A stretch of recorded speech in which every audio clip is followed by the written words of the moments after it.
Salam hər kəsə, mən Zərifə. Data Science Azərbaycan kanalının süni neyral şəbəkələr playlistinin növbəti videosuna xoş gəlmisiniz. Bu videoda biz neyron modellərinin təsvirindən danışacağıq. Ümumiyyətlə, neyron modelləri 3 tipdə təsvir oluna bilir ümumilikdə. Biz bu vaxta qədər birincisindən danışmışıq, blok diaqram təsvirindən. Yəni bizim bu vaxta qədər çəkdiyimiz inputlar, gəlin çəkək. Bu vaxta qədər necə çəkirdik? Deyirdik ki, inputlar gəlir. Üstümə. Inputlar gəlir. Həmin o inputlar ağırlıqlarla vurulur. Inputlara uyğun ağırlıqlar atanmış olur və onlarla vurulur. Məsələn, tutaq ki, biasda əlavə edirik. X0 inputu fix müsbət 1-ə bərabər olur. Digər inputlarda artıq nədirsə o. X1, X2, ta ki, tutaq ki, M dənə inputumuz var, XM-ə qədər. Düzdürmü? Və bunlara uyğun gələn ağırlıqlar. Bu WK0 ağırlığı hansı ki, elə bias'a bərabər olur. Bu WK1-dir, bu WK2-dir, bu da WKM-dir. K nə idi? Neyronun nömrəsi idi. Buradan belə oxlar aparırdıq ki, bu oxlar gedir elə somaya. Yəni, cəmlənmə işləminin baş verəcəyi yerə aparılır. Bura bir dənə sigma yazırdıq. Burada bu hasillər toplanılırdı. Bias da daxildir bura ona.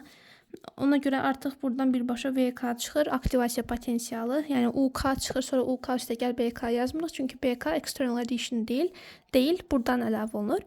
Burada VK alınır, sonra da bu VK-ya bu yolda aktivasiya funksiyası tətbiq olunurdu və nə alınırdı? YK alınırdı. Yəni biz bunu bu vaxta qədər belə çəkmişik. Bu neyron modellərinin bu şəkildə təsvirinə deyilir blok diaqram.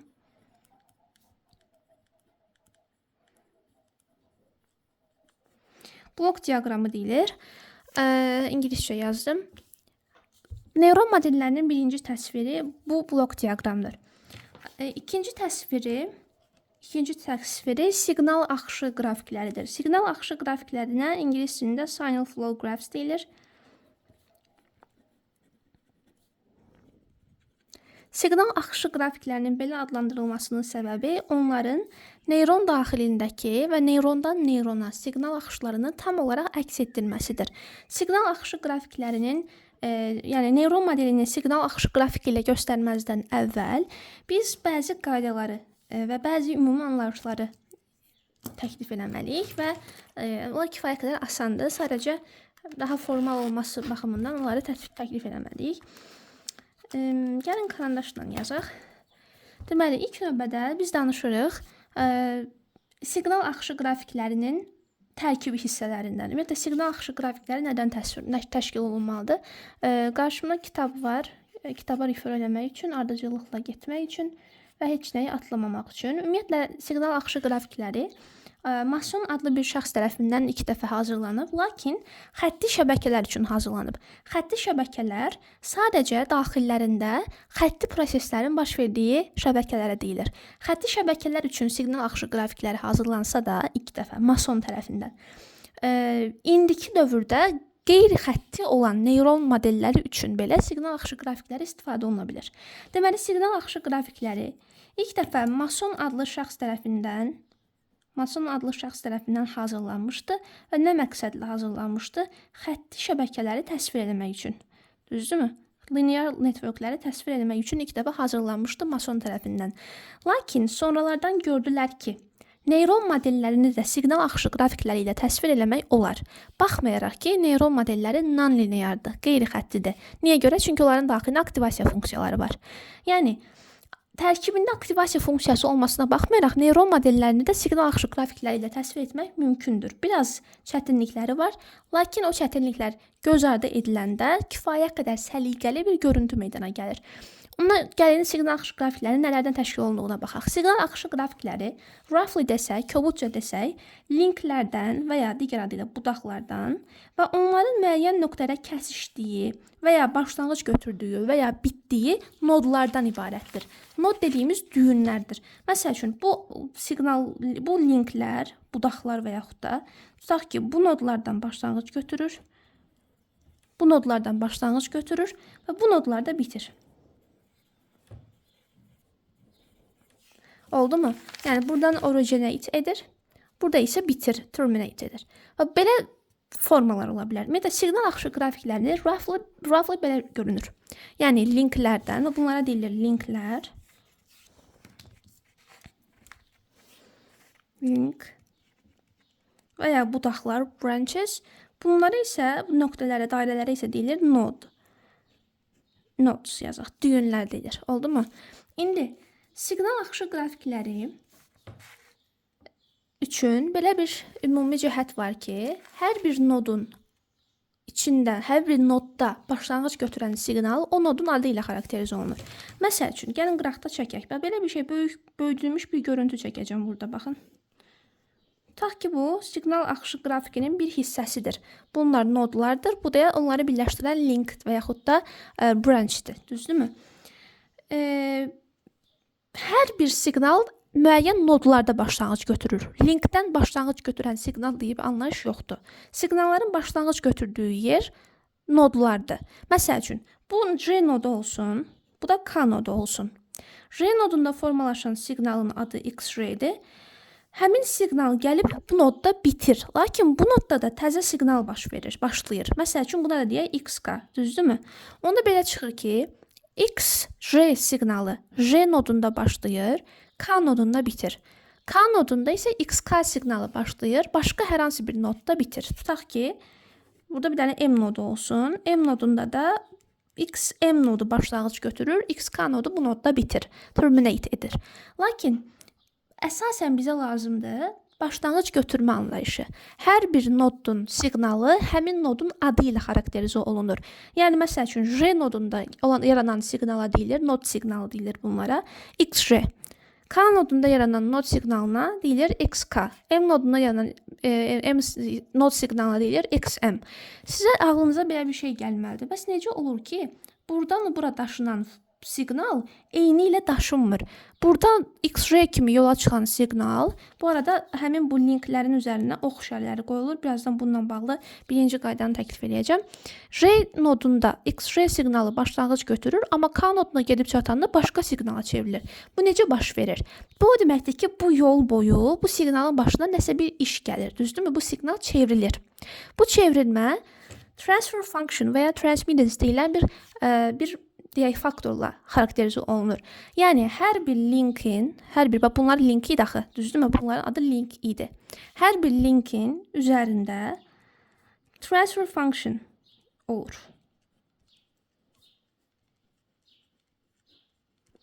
Digər adı ilə transmittance olur. Transmittance, kitabdan oxuyarsınız var adı. Amma bizə lazımdır əsas anlayış üçün asan olan transfer function sözü, yəni transfer funksiyası.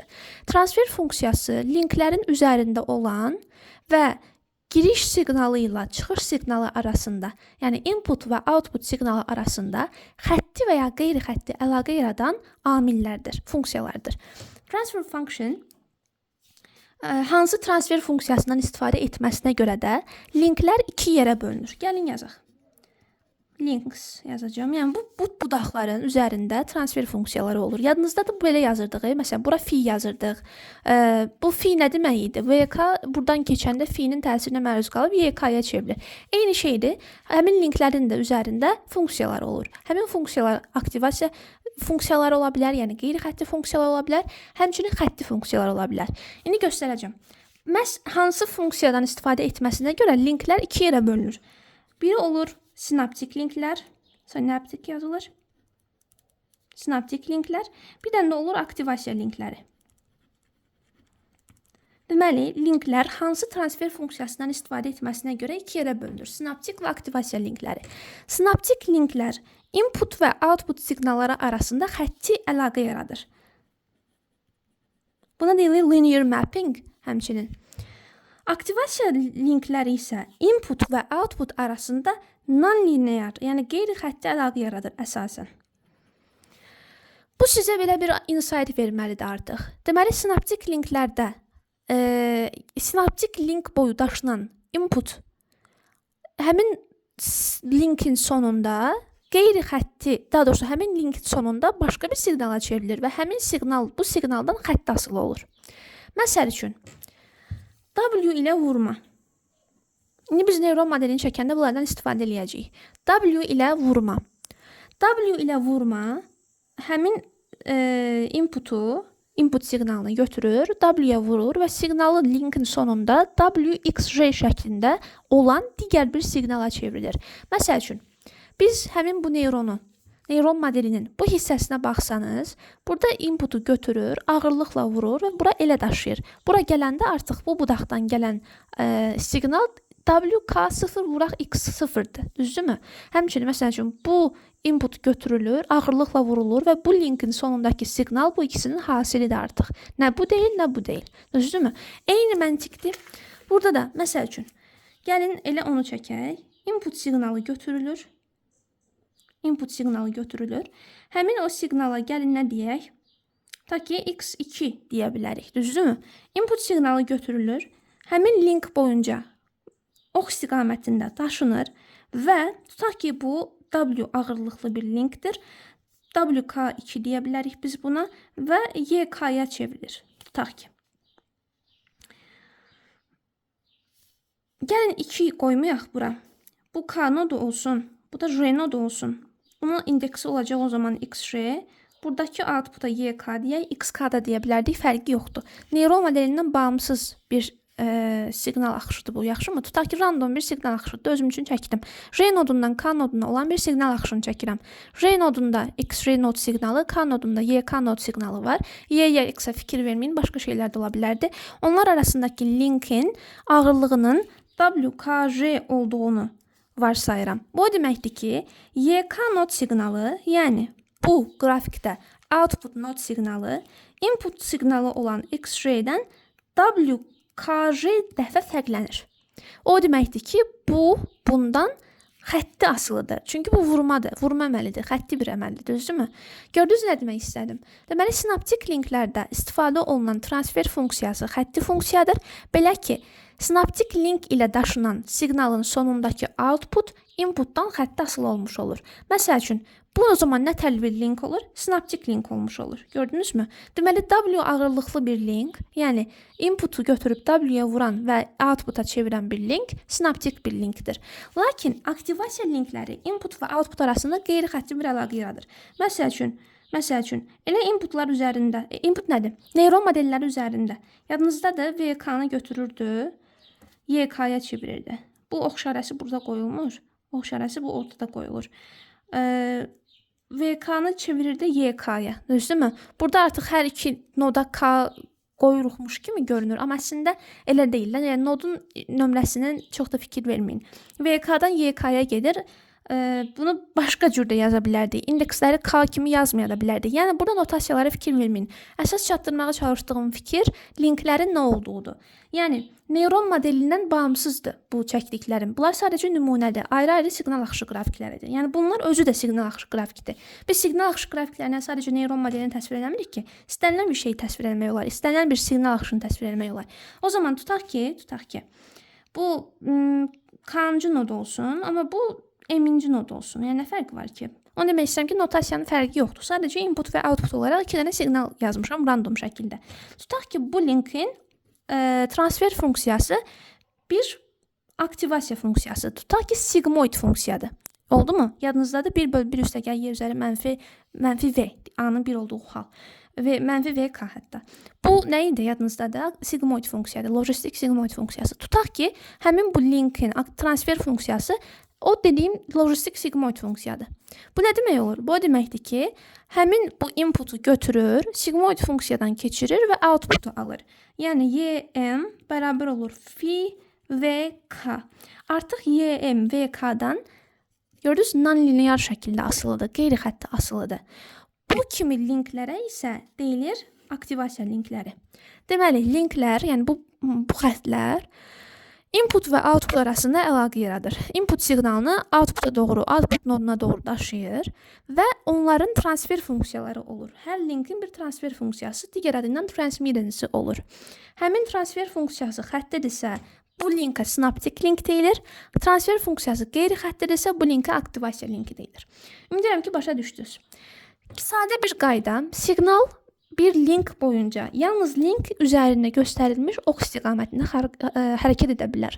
Yəni məsəl üçün belə bir ox işarəsi varsa bu link üzərində, deməli bu link sadəcə J nodundan K noduna siqnal daşıya bilər. Bu link K nodundan M-ə daşıya bilər. Əks istiqamətdə və ya eyni anda hər iki istiqamətdə siqnal axışı mümkün deyil. Oldu mu? Növbəti qayda, sinaptik və aktivasiya linklərini tanıdıqsa, növbəti qaydamız ola bilər nə ilə bağlı? Fan in və fan out deyilən iki hadisə ilə bağlı. Bunlar əslində sadədir. Gəlin bunları tez başa salaq. Deyilir ki, bir nodun siqnalı o noda nə qədər link gəlirsə, o linklər boyunca daşınan siqnalların cəminə bərabərdir. Cəbri cəminə bərabərdir. Bu nə deməkdir? Məsəl üçün, kitabdakı formanı yazıram elə. Bizdə notasiyalarda çünki biraz qarışıqlıq olur. Yəni bilmirəm nə ilə not edeyim. Buna görə kitabdakı kimi yazacağam. Y-i bu link vasitəsilə gələn bir siqnal olsun və linkin ortasında yazırıq istiqamətini. Tutaq ki, bu istiqamətə gəlir. Düzdürmü? Buna da doğru gəlirsə. Bu istiqamətdə də tutaq ki, YK siqnalı gəlir. Yəni fərqi yoxdur. Kitabda nə yazıb? Kitabda YR yazıb. Olsun, biz də R yazaq. Tutaq ki, belə bir nod və belə bir nod var. Gördünüz, bu I nodu, bu da R nodu. I nodundan YI siqnalı çıxıb, R nodundan YR siqnalı çıxıb və hər iki siqnal buradakı K noduna doğru yönəlibsə, K nodundakı nod siqnalı olan YK gələn linklərdəki siqnalların cəbri cəminə bərabərdir. Oldu mu? Gördünüz, asan bir qaydadır. Bu hadisəyə deyilir sinaptik konvergensiya. Konvergensiya birləşmə deməkdir. Buna deyilir sinaptik konvergensiya və ya fan-in. Bax, belə bir adı var. Fan-in hadisəsi. Buna bu deyilir. Bir də bunun tam əksi olan hal var. Bir nod siqnalı. Tutaq ki, elə bu dəfə R üzərindən göstərir. Tutaq ki, R nodudur və buradakı nod siqnalı X-R'dir. Onda bundan çıxan linklər boyunca, bax bu istiqamətdə getməlidir, düzdürmü? Bundan çıxan linklərin daşıdığı siqnallar, tutaq ki, buradakı nodlara gedir. Buradakı nodlara gedən bu siqnallar eyni ilə bu siqnala bərabərdir, bu nodun siqnalına. Yəni, dəyişilmədən ötürülür. Yəni, buradakı siqnal X-ray'dir, buradakı siqnal da X-ray'dir. Gedir, tutaq ki, bu M noduna gedir, bu K noduna çevirir. Artıq buradakı transfer funksiyası və ya buradakı transfer funksiyası nə olur olsun. Yəni, bunlar arasında necə bir əlaqə olur olsun, heç bir fərqi yoxdur. Əsas odur ki, X-ray nodundan outgoing linklər, yəni çıxan linklər varsa, o linklərin daşıdığı siqnallar elə bu nodun siqnalıdır. Deməli, tutaq ki, I nodunda müsbət 5 dəyərli siqnal, R nodunda mənfi 2 dəyərli siqnal gəlirsə, hər ikisi də bu noda doğru gəlirsə, onda bu noddakı yekun siqnala baxırıq artıq və o siqnal müsbət 5 plus mənfi 2, yəni müsbət 3 olacaq. Çünki cəbri cəmdən söhbət gedir. Bu hadisəyə deyilir fan-in. Amma belə bir hadisə varsa, burada məsəl üçün müsbət 5 siqnalı varsa və bundan 2 dənə link çıxırsa, onda bu link boyunca daşınan siqnal müsbət 5, bu link boyunca da daşınan siqnal müsbət 5-dir. Dəyişilmədən ötürülür. Bu hadisə isə bunun tam tərsi sinaptik divergensiya, yəni ayrılma və ya digər adı ilə fan-out deyilir. İndi bir şeyə baxın. Buna 2 dənə yox, 10.000 dənə də link gəlsəydi, həmin linkdəki siqnalların cəmi olacaqdı bu nodun nod siqnalı. Burada da bu noddan 2 dənə yox, 10.000 dənə də link çıxsaydı, hər bir linkdəki siqnal olacaqdı elə bu nodun siqnalı. Buna fan-in və ya sinaptik konvergensiya, buna isə fan-out, yəni sinaptik divergensiya deyilir. Bunu da bildik. Kitabdakı Rule 2 və 3-ni də izah eləmiş olduq. İndi gəlin, keçək neyron modelinin siqnal axışı qrafiki ilə göstərilməsinə. Neyron modelləri siqnal axışı qrafiki ilə necə göstərilir? Baxın, bu çəkdiyim blok diaqram var idi və bunu siqnal axışı qrafikləri ilə çəkməyə çalışacağım. Yəni, istəyirsiniz elə, yaxşı, yəni sıfırdan çəkək burada. Siqnal axışı qrafiklərində 2 əsas təməl kavramı təklif elədik. Birincisi nod anlayışıdır, ikincisi də link anlayışıdır. Linklər olur aktivasiya linki və ya sinaptik link. Nodlar, yenə də inputu götürən nodlar olsun. Elə bu olduğu kimi çəkirəm. nöqtə axırıncı noda qədər. Bu olsun 0-cı nodumuz və buradakı inputu fixed olur, bilirsiniz, müsbət 1 ilə göstərilir. Digərləri isə 1-ci nod, 2-ci nod, ta ki k-cı noda qədər. K olmur, adətən M olur. Görüm kitab nə yazıb? Kitabda M yazıb, bəli, M-ci noda qədər. Bunlar olur bizim input nodlarımız. Source nodlar da deyilir bunlara həmçinin. Source nod, mənbə nodları deyilir. Bunlarda belə oxlar aparıram bunlara. Belə oxlar aparıram və bu oxları vahid bir nöqtədə birləşdirirəm. Yenə bunlarla eyni ölçüdə nodda birləşdirirəm. Bu nod bizim bu blok diaqramdakı somadır. Yəni bu böyük çəkirdimi ortasında da sigma yazırdıq. Həmin noddur. Sadəcə fikir verirsinizsə artıq burada W-lar üçün ayrıca nod çəkmədim. Burada W-lar üçün, ağırlıqlar üçün ayrıca nod çəkirdim. Burada onu çəkmədim. Çünki artıq bizim sinaptik link anlayışımız var. Həmin bu linklərin üzərinə ox işarəsi qoyuram ki, yəni siqnallar bu istiqamətdə axır. Nodlardan götürülən siqnallar dərhal bu istiqamətdə axır. Və həmin linklərin sinaptik link olduğunu nəzərə alaraq bunlara tutaq ki, k-cı neyrondan söhbət gedir. WK0 biası bərabər olan bias ağırlığı və WK1, WK2, WKM kimi ağırlıqlar atıram. Oldu mu? Bu linklərə ağırlıqlar atadım. Artıq bu yolun sonundakı siqnal X0 vurulsun WK0 olacaq. Yəni, bura üçün, məsəl üçün BK. Tam bu giriş nöqtəsində. Buranın artıq siqnalı olacaq BK. Buranın artıq siqnalı olacaq X1 vuraq WK1. Bununki olacaq X2 vuraq WK2. Bununki olacaq XM vuraq WKM. Yəni, hələ buna çatmamış bu ucda siqnallar W dəfə artmış olacaq və ya azalmış, yəni W dəfə fərqlənmiş olacaq. Çünki W bilirsiniz, həm mənfi ola bilər, həm müsbət ola bilər, hətta 0 belə ola bilər. İndi bunlar biri bias olmaq şərti ilə çəkili inputlar deyilir bunlara. Çünki çəkilərlə vurulmuş halıdır. Çəkili inputlar linklərin sonuna gələndə biz sinaptik konvergensiya eləyirik. Yadınızda demişdik ki, buna gələn inputların, buna gələn siqnalların cəmi, siqnalların cəbri cəmi bu nod siqnalına bərabərdir. Artıq bu siqnalın transfer funksiyası nə olur olsun. Transfer funksiyası tətbiq olunmuş formada gəlir çatır bura zaten. Yəni YI nədirsə, YI buradakı transfer funksiyasından keçib gələn haldır. Biz bu nümunədə sadə olsun deyə transfer funksiyasını çarpı 1 kimi göstərmişik. Yəni sinaptik linkdir, 1 ilə vurulmuş halıdır. Ona görə I nodundan YI kimi gəlir, elə YI kimi bura çatır və YI ilə YJ toplanır və YK-ya çevrilir. Yəni nəysə, əsas baxın ki, nodlardan gələn linklər əsas bu nodda cəmlənir və bu nodun nod siqnalına çevrilir. Buna deyilir fən eyni və ya sinaptik konvergensiya. Eyni şey burada da var. Artıq burada meydana gələcək nod siqnalı, hansı ki biz ona VK deyirdik, yadınızdadırsa, buranı bir ox işarəsi ilə göstərim. Lakin bu qrafikin bir hissəsi deyirlər, halda başa düşərsiniz. Lap istəyirsiniz başqa bir rənglə yazaq. Yəni ki, əlavə izah kimi bunu yazıram. Bunun nə olduğunu yazıram. Burada bir nod siqnalı yaranır. VK nod siqnalı və sinaptik konvergensiyaya görə bu linklərin siqnallarının cəbri cəmi olur. Yəni BK 0-cı siqnal üstə gəl X1 vur WK1. Yəni bu linkin sonundakı siqnal. Üstə gəl X2 vur WK2. Ta ki hara qədər gəlir XM vur WKM. Baxın, bu oldu fənin.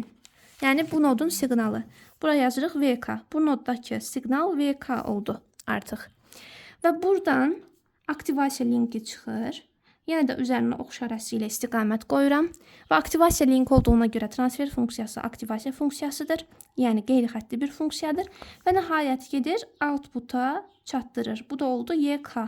Oldu mu? Bu da outputumuz. YK da VK-dan qeyri-xətti asılı olmuş olur. Buna da bir ox işarəsi qoyaq. Bunlar arasındakı əlaqə isə qeyri-xəttidir. Hansı ki, YK bərabərdir Fi VK kimi göstərilir. Çünki aradakı transfer funksiyası qeyri-xətti funksiyadır. Vsyo, bu da oldu neyronun siqnal axışı qrafiki ilə təsviri. Siqnal axışı qrafiklərində siqnalın hardan qəbul olunduğu, necə dəyişdiyi, hansı istiqamətdə axdığı, harda birləşdiyi, harda parçalandığı, necə dəyişdiyi tam aydın şəkildə görünür. Ona görə siqnal axışı qrafikləri neyron modellərinin ən ətraflı təsvirini verən qrafiklərdir. Amma bununla da bitmir. Bizim üçüncü bir modelimiz də var. Daha doğrusu üçüncü bir üsulumuz da var neyron modellərini göstərmək üçün. O üsulun isə adı arxitektural qrafiklərdir. Architectural graphs. Hansı ki, arxitektural qrafiklərdə quruluş qrafikləri də deyilir onlara. Arxitektural qrafiklərdə bizə neyronun daxilinə baş verən proseslər maraqlı deyil. Niyə? Çünki siqnal axışı qrafiklərinin adı complete graphsdir. Yəni onlara complete, yəni tam qrafiklər deyilir. Ona görə ki, siqnal axışı qrafikləri sayəsində biz nəinki neyronlar arasındakı siqnal axışını, həm də bir neyronun, bax bu bilirsiniz ki, bir ədəd neyrondur da, bu düzdürmü? Həmçinin bir ədəd neyron daxilində baş verən hər şeyi aydın şəkildə görürük. Həmçinin bura bir dənə də ox işarəsi qoyaram. Bura digər neyronları da çəkərəm və neyronlar arasındakı əlaqəni də görmüş olaram. Yəni siqnal axışı qrafiki bizə həm neyronlar arası, həm də neyron daxili siqnal axışını göstərdiyinə görə siqnal axışı qrafikləri tam, complete qrafiklər hesab olunur. Lakin arxitektural qrafiklər sadəcə neyronun və neyral şəbəkənin necə qurulduğunu göstərmək istəyir. Ona görə də onlar sadəcə neyronlar arası əlaqəni göstərmək üçün qurulub, yaradılıb. Neyron daxilində tam olaraq nə baş verdiyi haqqında bizə məlumat vermir.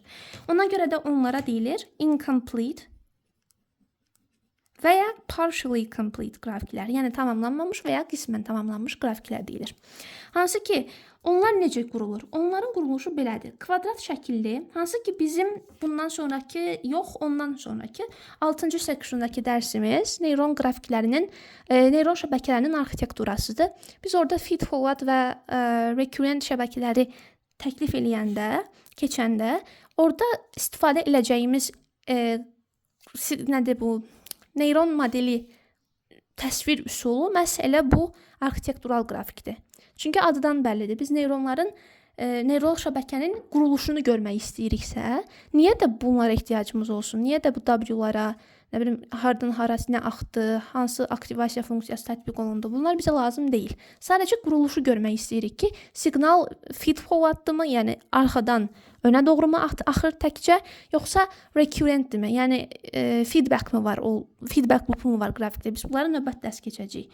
Yəni bunu görmək üçün bizə arxitektural qrafiklər lazımdır. Arxitektural qrafiklərdə input nodlarımız, yəni source nodlarımız və yaxud da kiçik kvadratlar şəklində göstərilir. Gəlin yenə bias üçün x0 input qoyaq.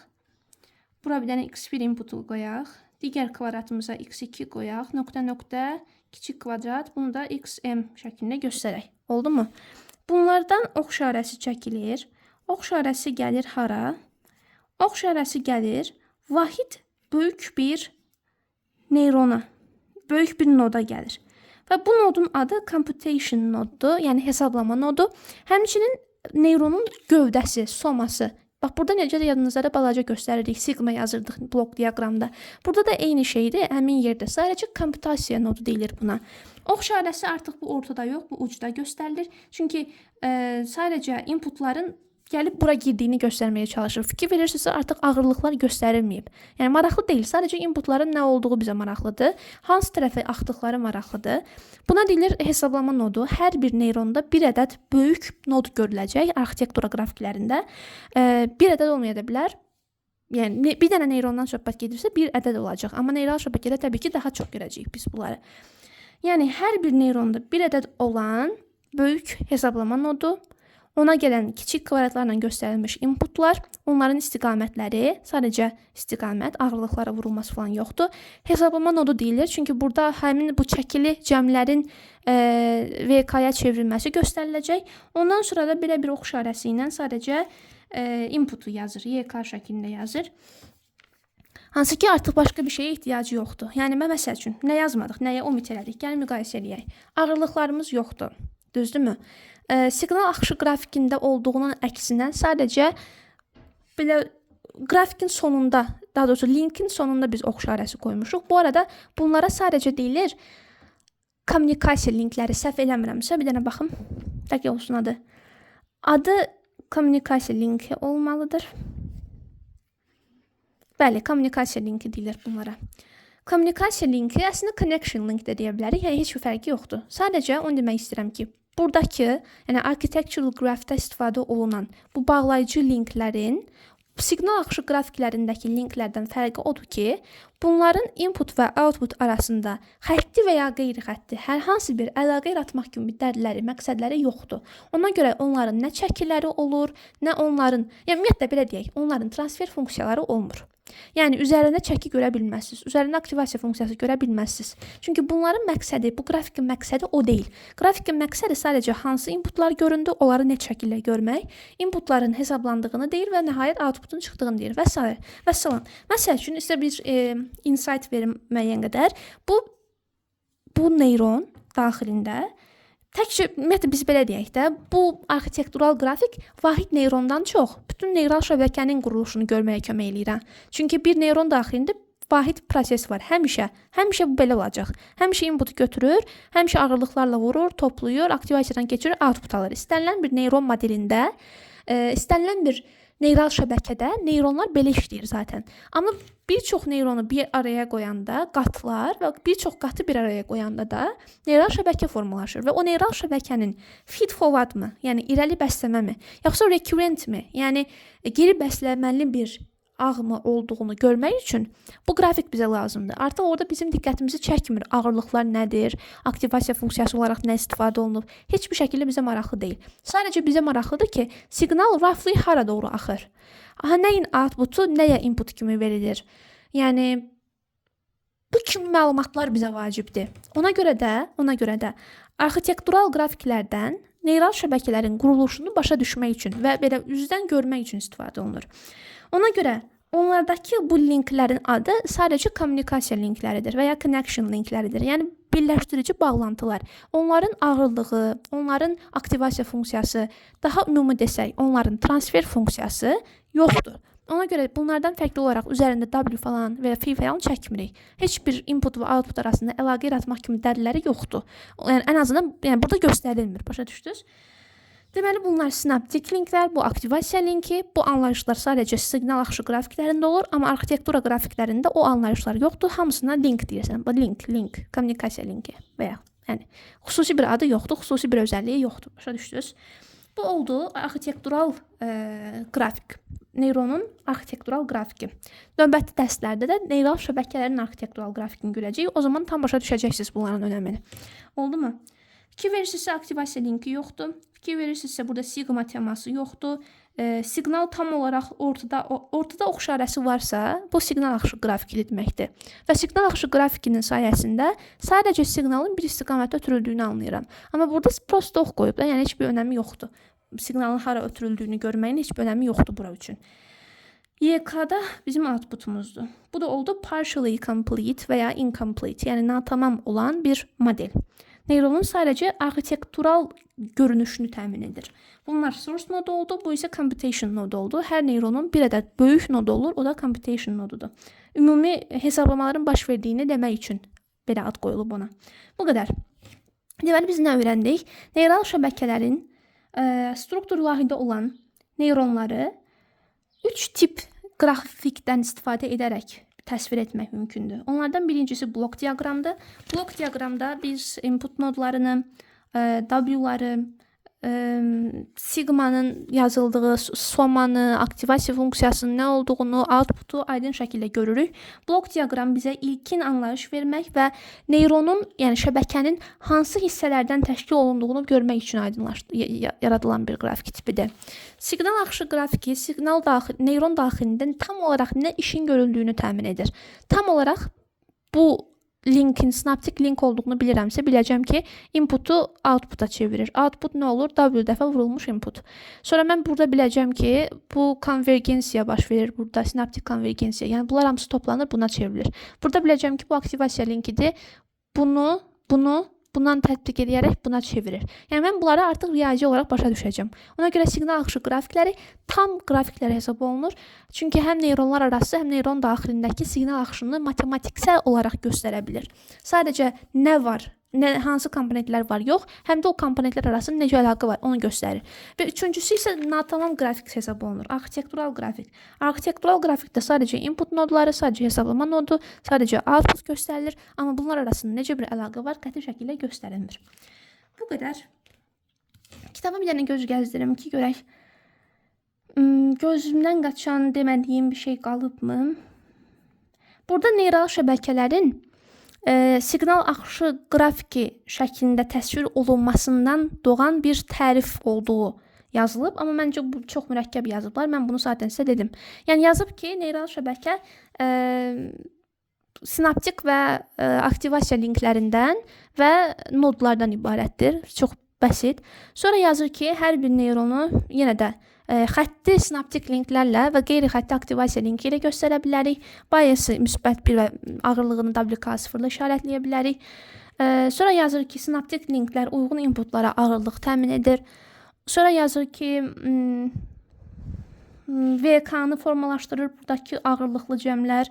Aktivasiya linkinin VK-nı induce local field-i və ya aktivasiya potensialını, yəni VK-nı, yəni bu weighted sum-ı squash elədiyi və output-u hazırladığı yazılıb. Bu yaxşı yadıma düşdü. Squashing teması nədir? Yadınızdadırsa, aktivasiya funksiyalarının iki əsas vəzifəsini demişdik. Onlardan birincisi nə idi? VK-nı, yəni aktivasiya potensialını, yəni inputlarını müəyyən bir aralığa, əsasən o aralıq nə olurdu? 0-1 aralığı və ya -1-1 aralığı. Bu aralığa indirgəmək. Əsas məqsədi budur. Hansı ki, bu indirgəmə teması squashing adlanır ingilis dilində. Yəni sıxma, müəyyən bir aralığa doğru indirgəmə, yerləşdirmə, sıxıb yerləşdirir. Hansı ki, buna görə də aktivasiya funksiyaları squash funksiyonlarda adlanır. Bu qədər. Növbəti dərsdə biz artıq feedbackdən danışacağıq. Daha mürəkkəb hissələrə keçid edirik. İzlədiyiniz üçün təşəkkürlər.